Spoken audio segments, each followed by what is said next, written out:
सरकारी नौकरी लाखों युवाओं का सपना। दोस्तों, हर साल भारत में न जाने कितने ही लोग गवर्नमेंट जॉब की तैयारी करते हैं। कोई ग्रेजुएशन के बाद गवर्नमेंट जॉब की तैयारी स्टार्ट कर देता है, तो कोई 2-3 साल प्राइवेट जॉब करने के बाद गवर्नमेंट जॉब में इंटरेस्टेड होता है। तो बहुत सारे बैकग्राउंड से डिफरेंट बच्चे गवर्नमेंट जॉब की प्रिपरेशन में आ जाते हैं। और दोस्तों, कुछ पॉपुलर एग्जाम है जिनकी बहुत सारे बच्चे तैयारी करते हैं, जिनमें कंपटीशन बहुत ज्यादा हाई रहता है। For example, UPSC civil service examination हमारे देश का सबसे सबसे प्रेस्टिजियस एग्जामिनेशन, जिसके लिए लाखों लोग हर साल अटेम्प्ट देते हैं। फिर banking examination, SSC CGL examination, regulatory body में आरबीआई ग्रेड बी का एग्जामिनेशन, नबार्ड ग्रेड ए का एग्जामिनेशन, सेबी ग्रेड ए का एग्जामिनेशन, आईएफएससी का एग्जामिनेशन। ऐसे बहुत सारे एग्जाम्स के लिए बहुत सारे बच्चे हर साल कंपीट करते हैं। लेकिन दोस्तों, ये एग्जाम पॉपुलर एग्जाम है। इनके अलावा कुछ और भी गवर्नमेंट एग्जाम है जिनके बारे में हम नहीं सुनते हैं, जिनके बारे में हमें इंफॉर्मेशन नहीं होती है, जिनको हम कई बार सुन के भी इग्नोर कर देते हैं क्योंकि हमें उन एग्जाम्स के बारे में ज्यादा इंफॉर्मेशन नहीं मिल पाती है। तो एक ऐसी जॉब जो कि 2025 में आई हुई है, जो आप लोगों को इग्नोर नहीं करनी चाहिए। क्यों नहीं इग्नोर करनी चाहिए, मैं आप लोगों को बताना चाहूंगा कि भाई आप लोग गवर्नमेंट जॉब की प्रिपरेशन क्यों करते हैं, क्यों आप गवर्नमेंट जॉब के पीछे भागे हुए हैं, क्यों आप इन एग्जाम्स के लिए बहुत शिद्दत के साथ, बहुत मेहनत के साथ प्रिपरेशन कर रहे हैं। कहीं ना कहीं आप लोगों को जो है एक अच्छी स्टेबिलिटी चाहिए कि भाई मेरी लाइफ में स्टेबिलिटी आ जाए, एक ऐसी जॉब मिल जाए जिसके बाद मुझे और टेंशन ना हो और मैं टिल दी रिटायरमेंट एज इस जॉब को आसानी से कर सकूं। मतलब मेरी जॉब पे कभी भी खतरा ना आए। अगर मैं अच्छी खासी जॉब कर रहा हूं तो मुझे पता हो कि भाई ये जॉब मेरी बनी रहेगी। प्राइवेट जॉब में यही टेंशन होती है कि भाई I am doing the job on the whims and fancies of some other person. जब उसका मूड बिगड़ा तो मेरी जॉब बिगड़ी। तो कहीं ना कहीं गवर्नमेंट जॉब इसलिए चाहते हैं कि भाई एक बार इसको पाके हमारी लाइफ सेट हो जाएगी, हमारी लाइफ स्टेबल हो जाएगी। और यही हम अपने मम्मी पापा से बचपन से सुनते आ रहे हैं। हमारी सोसाइटी में हर सीनियर पर्सन हमें यही एडवाइस देता है कि बेटा गवर्नमेंट जॉब ले ले, तेरी लाइफ सेट है। तो स्टेबिलिटी एक बहुत बड़ा कारण है कि हम गवर्नमेंट जॉब की तैयारी करते हैं। आप में से बहुत सारे बच्चों का प्राइम रीजन और जो दिल से रीजन है वो यही है कि सर लाइफ सेट करनी है। तो उसके बाद गवर्नमेंट जॉब की प्रिपरेशन क्यों कर रहे हैं कि भाई रिस्पेक्ट है। फॉर एग्जाम्पल, अगर आप एक गांव में जाओ, ठीक है, एक प्राइवेट जॉब में बहुत हायर पोस्ट पे पर्सन है और एक गवर्नमेंट जॉब पे पर्सन है। भले ही गवर्नमेंट जॉब वाले पर्सन की जो पोस्ट है वो थोड़ी लोअर लेवल है, प्राइवेट जॉब के कंपैरिजन में सैलरी भी गवर्नमेंट जॉब वाला कम उठाता है। लेकिन जब आप गांव में जाओगे, लोग आपसे पूछेंगे कि बेटा क्या करता है, आप बोलेंगे कि मैं प्राइवेट जॉब में ये मैनेजर पोस्ट पे हूं, तो आपकी नॉर्मल सी रिस्पेक्ट होगी क्योंकि भाई प्राइवेट जॉब मतलब प्राइवेट जॉब। लेकिन अगर आप बोलोगे कि मैं सरकारी बाबू हूं, गवर्नमेंट जॉब में हूं, भले आप क्लर्क बोलोगे, तो भी आप लोगों को एक रिस्पेक्ट की नजर से देखा जाएगा। तो सरकारी नौकरी के साथ इंडियन सोसाइटी में कहीं ना कहीं एक रिस्पेक्ट जुड़ी हुई है, एक प्रेस्टीज जुड़ी हुई है, इसलिए आप गवर्नमेंट जॉब की तैयारी करते हो। और दोस्तों, एक और रीजन क्या है कि भाई सरकारी नौकरी में सैलरी अच्छी होती है, पर्क्स अच्छा होता है, अलाउंसेस अच्छे होते हैं। सैलरी भले ही आप लोगों की कंपेयर टू प्राइवेट जॉब कम हो, बट पर्क्स एंड अलाउंसेस कहीं ना कहीं उस सैलरी को एक नई बढ़त दे देते हैं, एक नई क्वालिटी दे देते हैं। तो आप लोगों को इसको एंजॉय करने में मजा आता है। एंड दोस्तों, बहुत सारी सरकारी नौकरी ऐसी हैं जहां पर पावर भी साथ में आती है। आप लोग आईएएस आईपीएस एग्जाम की तैयारी क्यों कर रहे हो? क्योंकि भाई पावर है, ठीक है। एक जब डीएम गाड़ी से उतरता है तो लोग सैल्यूट मारते हैं, लोग रिस्पेक्ट से हाथ जोड़ लेते हैं। तो वो पावर एक इंटेंजिबल पावर है जो हर कोई एंजॉय करना चाहता है और इसीलिए शायद लाखों युवा यूपीएससी सिविल सर्विस एग्जाम को दे रहे हैं। दोस्तों, इसके साथ कुछ ऐसी पावर भी हैं जो आप लोगों को काम के दौरान मिलती हैं, काम को अच्छे से एक्सरसाइज करने के लिए मिलती हैं। तो यहां पर भी आप लोगों को पावर एंजॉय करने में मजा आता है। और कुछ लोग गवर्नमेंट जॉब की तैयारी इसलिए करते हैं कि भाई जो पावर हमारे पास आएगी, जो रिस्पॉन्सिबिलिटी हमारे पास आएगी, उससे हम लोगों का भला करेंगे, हम पब्लिक सर्विस करेंगे। तो ये कुछ कारण है जिनकी वजह से हम लोग गवर्नमेंट जॉब की तैयारी करते हैं। और इन सब कारणों का अगर मैं निचोड़ निकालूं तो कहीं ना कहीं सेल्फ रिस्पेक्ट, स्वाभिमान हमें गवर्नमेंट जॉब की तरफ खींचता है कि भाई इस जॉब को पाने के बाद, इन जॉब को क्वालिफाई करने के बाद हमारे अंदर एक सेल्फ रिस्पेक्ट आ जाएगी कि भाई तूने इस एग्जाम की प्रिपरेशन करके इस एग्जाम को फोड़ दिया है, इस एग्जाम को क्वालिफाई कर लिया है। तो जो कॉन्फिडेंस आएगा ना कहीं इसको हम पूरी लाइफ एंजॉय करेंगे। तो इसलिए आप में से बहुत सारे बच्चे गवर्नमेंट जॉब की तैयारी करते हैं और उन लोगों के चेहरे पे एक अलग ही चार्म होता है जिनकी गवर्नमेंट जॉब लग चुकी होती है, जो गवर्नमेंट जॉब्स को क्वालिफाई कर चुके होते हैं। नो डाउट बाद में गवर्नमेंट जॉब की जो और दिक्कतें उनको शायद परेशान करें, बट एक बार तो गवर्नमेंट जॉब क्वालिफाई करने के बाद जो अगले एक महीने की रौनक रहती है वो बहुत दर्शनीय, बहुत देखने वाली होती है। सिमिलरली जिन बच्चों का एग्जाम नहीं निकलता है, बहुत मेहनत करने के बाद भी, बहुत एफर्ट डालने के बाद भी, तो उनकी सिचुएशन थोड़ी डिफरेंट होती है। तो यहाँ पर गवर्नमेंट जॉब की प्रिपरेशन हम क्यों करते हैं? क्योंकि भाई सेल्फ रिस्पेक्ट आती है और उनके साथ साथ हमें ये सारी क्वालिटीज भी देखने को मिलती हैं। और दोस्तों, इन्हीं के लिए आप बहुत सारे गवर्नमेंट जॉब्स की तैयारी कर रहे हो। लेकिन कुछ गवर्नमेंट जॉब ऐसी हैं जो मैं बार बार आपको कह रहा हूं कि आप इग्नोर करते हो, जिनको आप सुन के भी प्रिपेयर करने की सोचते नहीं हो। तो अगर आप एक ऐसे एस्पिरेंट हो जो कि डिफरेंट गवर्नमेंट जॉब्स को एक्सप्लोर कर रहे हो और देखना चाहते हो कि मेरे लिए सुटेबल क्या हो सकती है, तो मैं आपको आज एक ऐसी ही जॉब के बारे में बताना चाहूंगा जिसकी नोटिफिकेशन ऑलरेडी आ रखी है, जिसकी फॉर्म फिलिंग ऑलरेडी स्टार्ट हो चुकी है और अभी फॉर्म फिलिंग एंड नहीं हुई है। ये पोस्ट है यूपीएससी ईपीएफओ का एपीएफसीएन ईओ एग्जामिनेशन।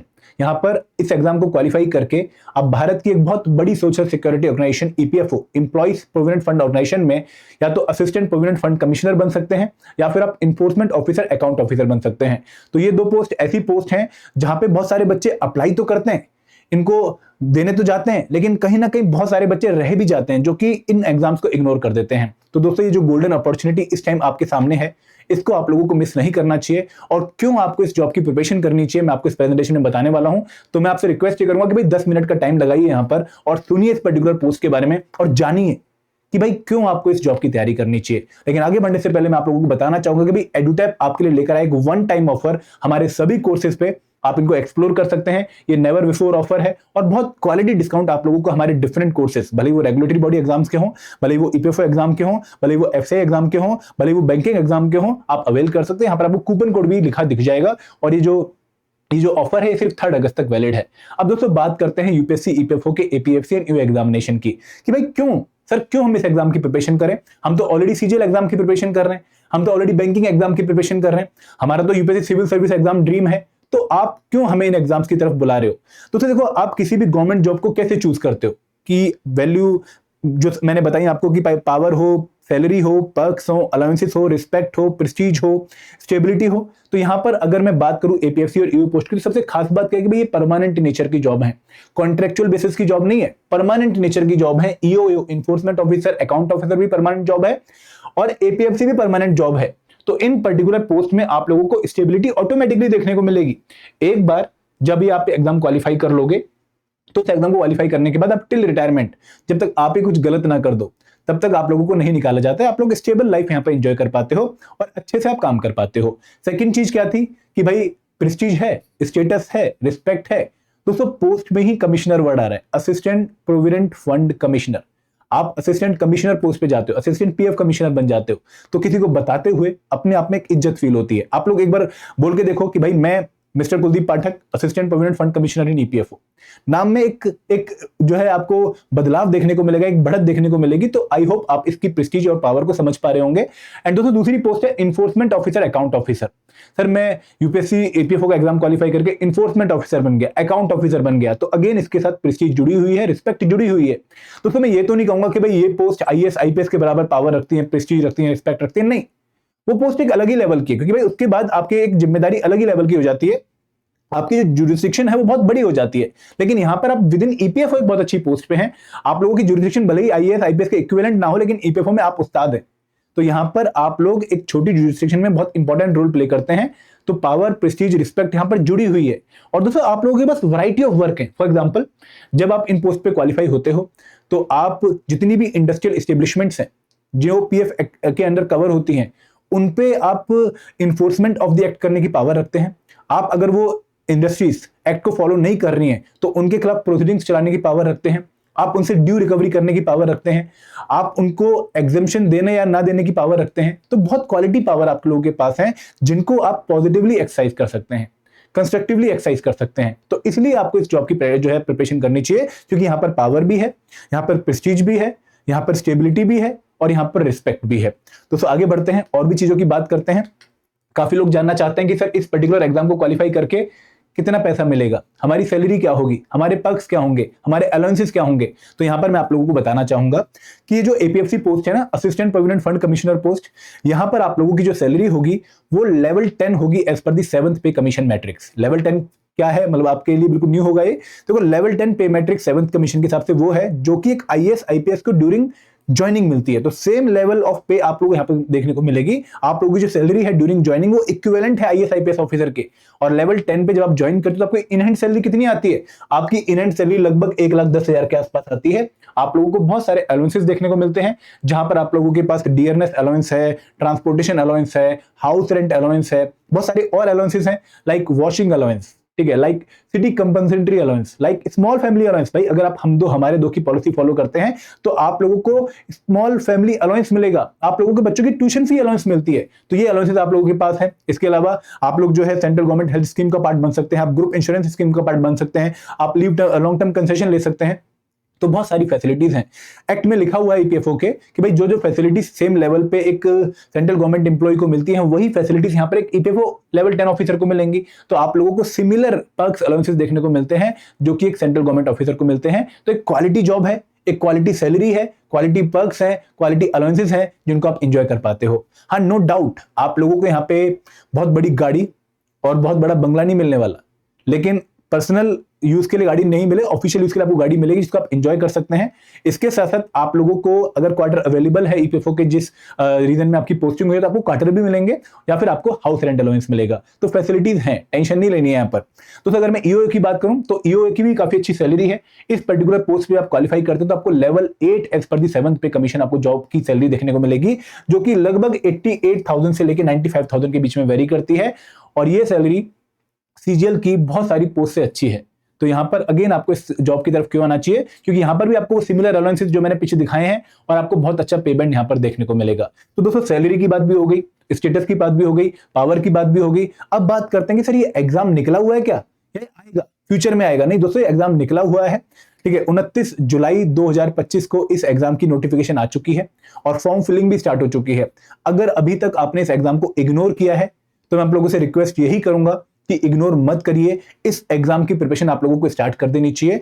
आप लोगों को इस एग्जाम का सबसे पहले फॉर्म फिल करना चाहिए। जो फॉर्म फिलिंग डेट है वो 29 जुलाई 2025 से लेकर 18 अगस्त 2025 तक है। इस दौरान आप लोग अगर फॉर्म फिल कर लेंगे और जल्दी फॉर्म फिल कर लेंगे तो आपको आपकी पसंद का सेंटर भी मिल जाएगा, वहां पर जाकर आप ये फिजिकल पेपर दे पाएंगे। तो इस एग्जाम की एक और ब्यूटी है जो आप लोगों को समझनी है, जो कि आप में से काफी बच्चे शायद नहीं जानते होंगे। मैं यहां पर बताना चाहूंगा इस एग्जाम का प्रोसेस। दोस्तों आप में से बहुत सारे बच्चे डिफरेंट एग्जाम्स की प्रिपरेशन कर रहे होंगे।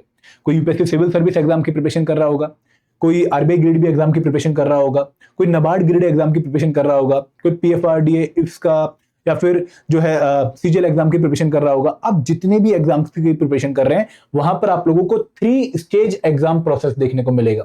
3 स्टेज कैसे? अगर मैं यूपीएससी की बात करूं तो आप लोगों को प्रीलिम्स देना है, प्रीलिम्स के बाद आप लोगों को मेंस देना है और मेंस क्वालिफाई करने के बाद आपको इंटरव्यू देने का मौका मिलेगा। अगर मैं आरबीआई ग्रेड बी की बात करूं तो वहां पर आपने फेज 1 देना है, फेज 1 देने के बाद आपने फेज 2 देना है और फेज 2 देने के बाद आपको इंटरव्यू देने का मौका मिलेगा। सेम अगर मैं बात करूं नाबार्ड ग्रेड ए की, अगर मैं बात करूं पीएफआरडीए की, हर एग्जामिनेशन में आपको 3 स्टेज प्रोसेस देखने को मिल रहे हैं। पॉपुलर एग्जाम्स जितने भी आप प्रिपेयर कर रहे हैं, लेकिन एपीएफसी और यू एग्जामिनेशन की खास बात क्या है कि पहली बात एक सिंगल एग्जाम है दोनों पोस्ट के लिए, आपको अलग अलग एग्जाम नहीं देने। और दूसरी बात कि भाई यहां पर 2 स्टेज एग्जाम प्रोसेस है। 2 स्टेज एग्जाम प्रोसेस का मतलब क्या है कि भाई आपको पहले एक रिक्रूटमेंट टेस्ट देना है। रिक्रूटमेंट टेस्ट का मतलब क्या है कि एक ऑफलाइन ऑब्जेक्टिव पेपर। ऑफलाइन का मतलब क्या है कि भाई आप सेंटर पे जाएंगे, वहां पर इन्विजिलेटर जो रूम में होगा वो आपके हाथ में एक फिजिकल पेपर देगा, उसके अंदर ओएमआर शीट लगी होगी। आप पेन यूज करके ओएमआर शीट पे राइट आंसर मार्क करेंगे, पेपर जो है उसमें क्वेश्चन होंगे, बाद में अपनी ओएमआर शीट सबमिट करेंगे और पेपर लेकर घर आ जाएंगे, जैसे यूपीएससी प्रीलिम्स एग्जामिनेशन में होता है। ऑब्जेक्टिव का मतलब क्या है कि भाई यहां पर सारे के सारे क्वेश्चन है मल्टीपल चॉइस क्वेश्चन है। आपको एक क्वेश्चन के 4 ऑप्शन देखने को मिलेंगे। तो यहां पर एक भी क्वेश्चन का आपको डिस्क्रिप्टिव आंसर नहीं लिखना है, पेन एंड पेपर आंसर नहीं लिखना है। ये फायदा है बहुत सारे बच्चों के लिए। तो यहां पर आपको ऑफलाइन ऑब्जेक्टिव पेपर देखने को मिलेगा और इस स्टेज को क्वालिफाई करने के बाद, रिक्रूटमेंट टेस्ट को क्वालिफाई करने के बाद आप लोग सीधा इंटरव्यू देने जाएंगे, सीधा इंटरव्यू। तो यहां पर कोई बीच में सेकंड स्टेज नहीं है, इंटरमीडिएट स्टेज नहीं है। तो ये इस एग्जाम का सबसे बड़ा बेनिफिट है कि एक ऑब्जेक्टिव पेपर और सीधा इंटरव्यू। और दोस्तों एग्जाम कौन कंडक्ट करवा रहा है? ये एग्जाम कंडक्ट करवा रहा है union public service commission, UPSC. एक ऐसी इंटीग्रिटी वाली ऑर्गेनाइजेशन जिसकी जो पेपर कंडक्टिंग प्रोफेशनलिज्म है उस पर कभी भी कोई सवाल नहीं उठे। बहुत ही प्रोफेशनल मैनर में, बहुत ही इंटीग्रल मैनर में एग्जाम कंडक्ट होता है, इसलिए आपको इस एग्जाम की प्रिपरेशन करनी चाहिए। आप लोग जो एसएससी सीजीएल के रिगार्डिंग प्रोटेस्ट देख रहे हैं और भी बहुत सारे इश्यूज देखते हैं बाकी एग्जाम के रिगार्डिंग, वो इश्यूज आपको यहां पर देखने को नहीं मिलने वाले हैं। एक बहुत ही स्मूथ मैनर में एग्जाम कंडक्ट होगा और इसलिए आपको इस एग्जाम का पार्ट बनना चाहिए। एंड दोस्तों एक और चीज मैं आप लोगों को बताना चाहूंगा इस एग्जाम के बारे में जो आप लोगों ने समझनी है कि बहुत सारे बच्चे जो यूपीएससी एग्जाम की 4-5 सालों से मेहनत कर रहे हैं, पूरे एफर्ट डाल चुके हैं वहां पर, लेकिन फिर भी एग्जाम क्वालिफाई नहीं हो रहा है।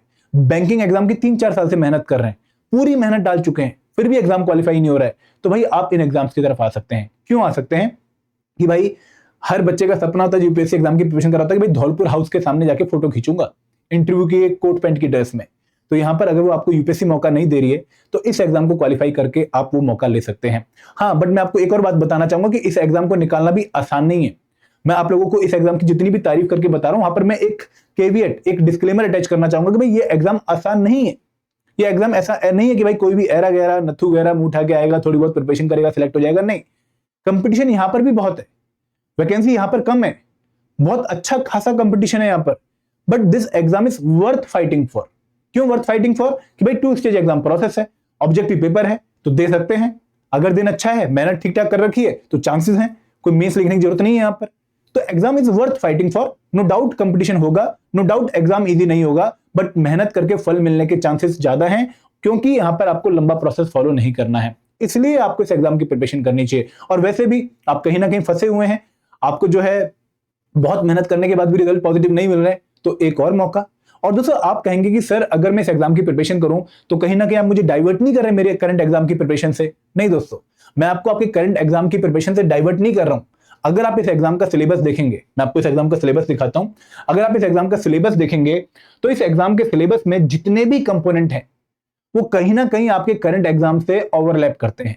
अगर आप बैंकिंग एग्जाम वाले हैं, आप मैथ प्रिपेयर कर रहे हैं, आप रीजनिंग प्रिपेयर कर रहे हैं, आप इंग्लिश प्रिपेयर कर रहे हैं, आपकी प्रिपरेशन का कुछ पोर्शन यहां पर ऑलरेडी है और इनकी वेटेज 1/3 ऑफ द एग्जामिनेशन है। अगर आप सीजीएल वाले हैं तो आप ये कंपोनेंट्स तो प्रिपेयर कर ही रहे हैं, इसके बाद आप जनरल साइंस प्रिपेयर कर रहे हैं और थोड़ी बहुत जीके प्रिपेयर कर रहे हैं। अगेन आपके लिए 50-60 क्वेश्चन की जो प्रिपरेशन है इस एग्जाम की वो ऑलरेडी हो चुकी है आपकी करंट प्रिपरेशन से। और भाई अगर आप यूपीएससी वाले हैं फिर तो आपके लिए बहुत बल्ले बल्ले इस एग्जामिनेशन में। क्यों बल्ले बल्ले है? कि भाई आप Indian culture, heritage, freedom movement, आप इंडियन इकोनॉमी, आप governance and constitution of India, आप एलिमेंट्री मैथ, आप जनरल मेंटल एबिलिटी, बहुत सारे कंपोनेंट आप ऑलरेडी प्रिपेयर कर चुके हैं। आपकी लगभग 65 से लेकर 70% की प्रिपरेशन यूपीएससी एग्जाम की हो चुकी है। तो जब आप अभी आगे यूपीएससी एग्जाम की प्रिपरेशन करेंगे तो ऑटोमेटिकली वो प्रिपरेशन आपकी एपीएससी एग्जाम में काम आ जाएगी। जब आप अभी सीजीएल एग्जाम की प्रिपरेशन करें तो ऑटोमेटिकली वो प्रिपरेशन आपकी एपीएससी एग्जाम में काम आ जाएगी। दोस्तों आपके करंट एग्जाम से यहां पर कुछ ना कुछ कंपोनेंट आते हैं। और दोस्तों अगर आप प्रिपरेशन नहीं भी कर रहे, अगर आप ग्रेजुएशन कंप्लीट करके जस्ट आए और अभी प्रिपरेशन स्टार्ट कर रहे हो, तो भी आपके लिए है कि भाई कहीं से तो प्रिपरेशन स्टार्ट करनी है। तो अगर इस एग्जाम की प्रिपरेशन स्टार्ट करते हो तो ये प्रिपरेशन आपको आगे किसी और एग्जाम में पक्का काम आने वाली है। अब सवाल ये आएगा कि सर जो लिमिटेड टाइम है एग्जाम का, 30 नवंबर को शायद डेट एक्सपेक्टेड है एग्जाम की, तो क्या 4 महीने में तैयारी हो सकती है? अगर मैं किसी पर्टिकुलर एग्जाम के बैकग्राउंड का हूं, बिल्कुल हो सकती है। अगर आप किसी एग्जाम के बैकग्राउंड के हैं तो हो सकती है। हाँ, अगर आप 4 महीने में बिल्कुल बिगिनर से, जीरो से स्टार्ट करने वाले हैं तो मुश्किल है। क्यों मुश्किल है? क्योंकि भाई बहुत वास्ट सिलेबस है। बट अगेन मैं यही बोलूंगा कि अगर कहीं से स्टार्टिंग करनी है तो this can be your starting point. आप यहां से प्रिपरेशन स्टार्ट कर सकते हो।